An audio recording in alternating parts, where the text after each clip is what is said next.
7.3 billion people. That many of us lives in the world. Well, that's what Wikipedia says, at least. 7.3 billions of languages we speak. And I'm not saying about German, Italian, Russian, English, Polish, Czech, whatever. I mean, there are 7.3 billion personal languages, unique per each and every one of us, that we speak here. It's something that, if we are spoken to, makes us wake up at 5:30 in the morning with a smiling face, saying, yeah, this will be a good day. Because I know I'm good. I know I'm capable of all the things that are just in front of me. Because I know that I'm loved. Because all those languages I'm talking about are nothing else than languages of love. Today I want to tell you how, well, maybe not how to learn these kind of languages, because it takes a lifetime to learn, probably an eternity to master, but maybe how to start, or how my friend helped me realize that by with very small step, I can turn something that was really difficult for me to something that is starting to be beautiful. 10 months ago, I knew nothing about the language that was spoken by a person who is the most important in my life. My son, who was 2 back then. And I don't know how many of you have children. Quite many. I mean, I'm impressed, Jerzy. You have 2 sons. Great. But with children, in the age of 2, there is something weird happening. I mean, they learn incredibly fast, but their emotions just don't follow. Right? Seems that we're getting like this understanding here. The problem is that my emotions didn't follow either. I was just too busy. My calendar was just packed from 5:30. Well, then maybe not from 5:30, but let's say from 7 to 11. I wanted to be perfect in everything. I wanted everything to be put in the right place. And it's really difficult to have this person that you cannot control, controlling your calendar that you want to control, and it makes it a little bit difficult, all in all.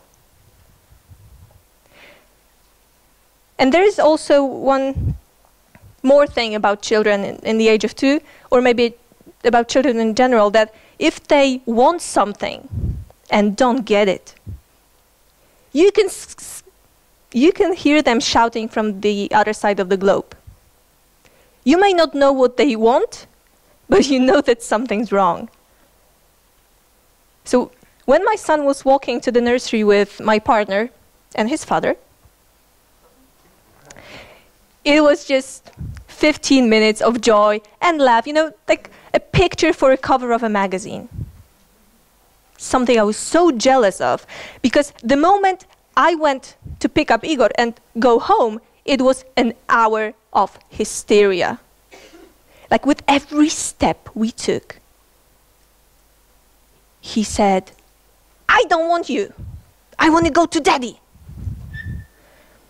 And it's fine if you hear it like once or twice or 10 times, but if you hear it like every single day, it can really hurt. Every second night, I put the little one to sleep.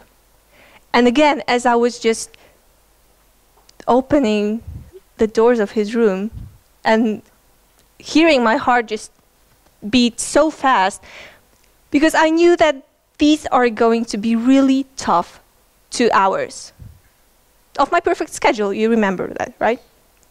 2 hours of hearing the same words over and over again, of struggling to calm down Igor and to calm down myself. So when I walked out of the room, I feel just so exhausted, emotionally exhausted, physically exhausted. And I thought that I just hated those evenings with the most important person in my life. I just hated them. But the following ones were even worse, though I thought that maybe nothing can be worse, but it was. When Łukasz was putting our son to sleep, again, 20 minutes of bliss. And then 20 minutes pass, our baby sleeps like a baby. And Łukasz goes out of the room like smiling, like he was to say, "Babe, that's really so difficult?" Well, it was difficult. And my friend Joanna, who came from Berlin to visit us, made me realize why. When we spoke, she said the most important things I heard in my entire life so far. Joe, Igor is trying really hard to tell you something, you know, but it's like you speak a different language. Well, I speak Polish, he kind of understands Polish, so what is the difference? So when I was awake the whole night afterwards, I thought, what could be this language she meant? What could my son need from me that I wasn't giving, that I wasn't enough for him? So the next day, I decided, I'm learning, like word by word.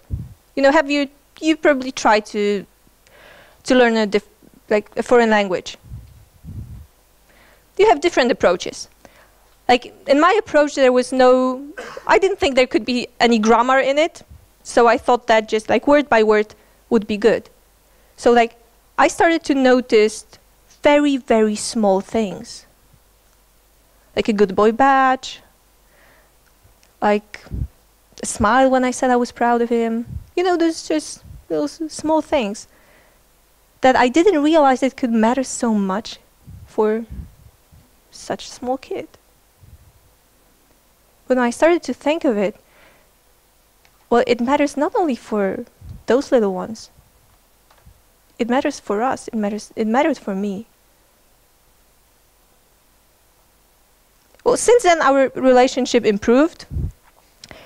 I'm patient like most of the time. And now when I put him to sleep, like he calls his daddy only 5 times, which is a huge improvement.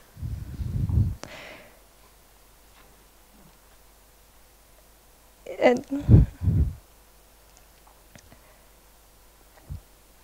when we were children, it was nothing incredible to ask for the attention, for appreciation, for love that we wanted to be given.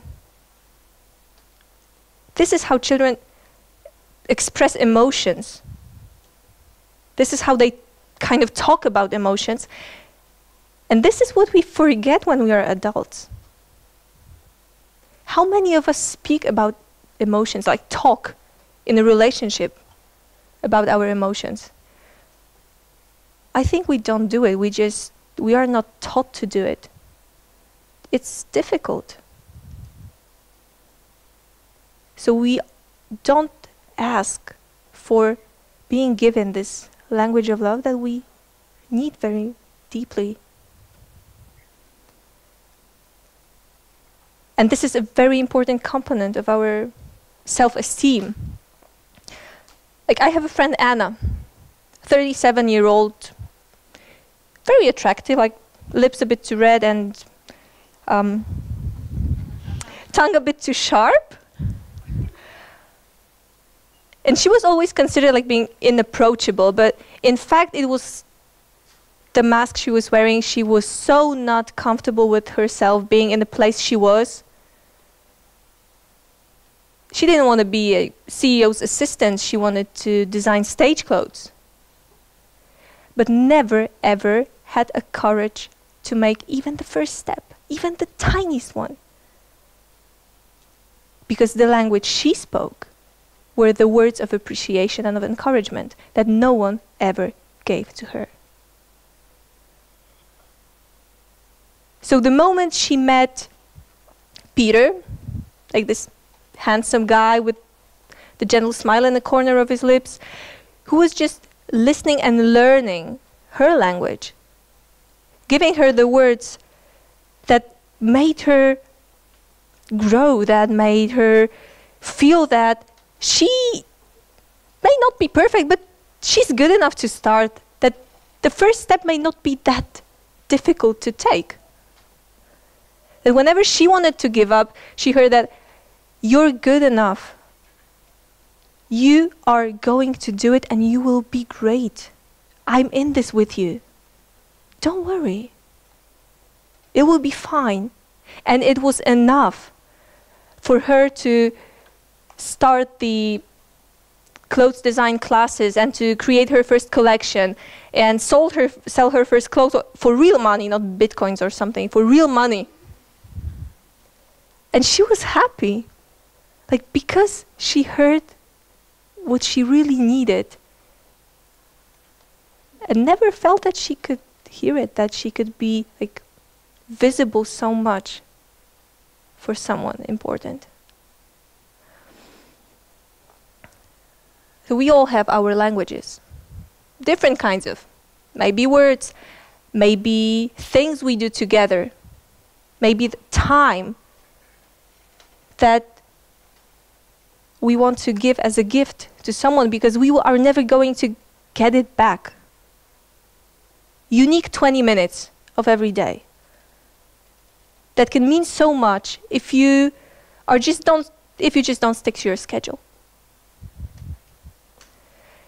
Maybe these are the gifts you receive, like small things, but they mean something because you know that this person is thinking of you.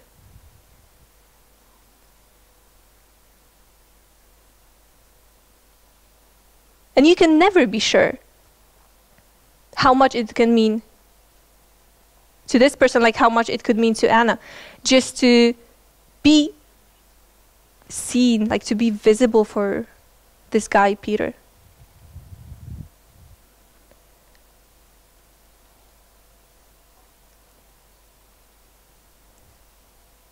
From the moment I realized that there are 7.3 billion languages in the world, and that it's impossible to learn all of them. But I could try learn some of those people I'm surrounded with, the closest.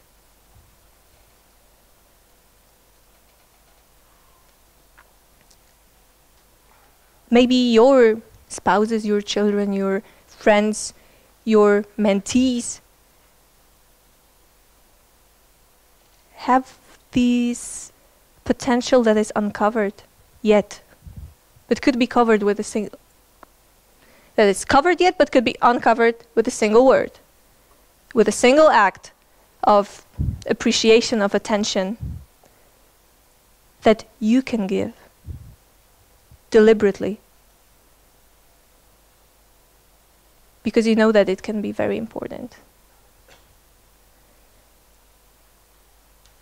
And that though sometimes it takes years to learn a language, like 4 years, 1 year, 6 months. Well, in case of Michał Grzeszkowiak, it would be 30 days, right? But we don't have to be Michał Grzeszkowiak learning Czech in 30 days.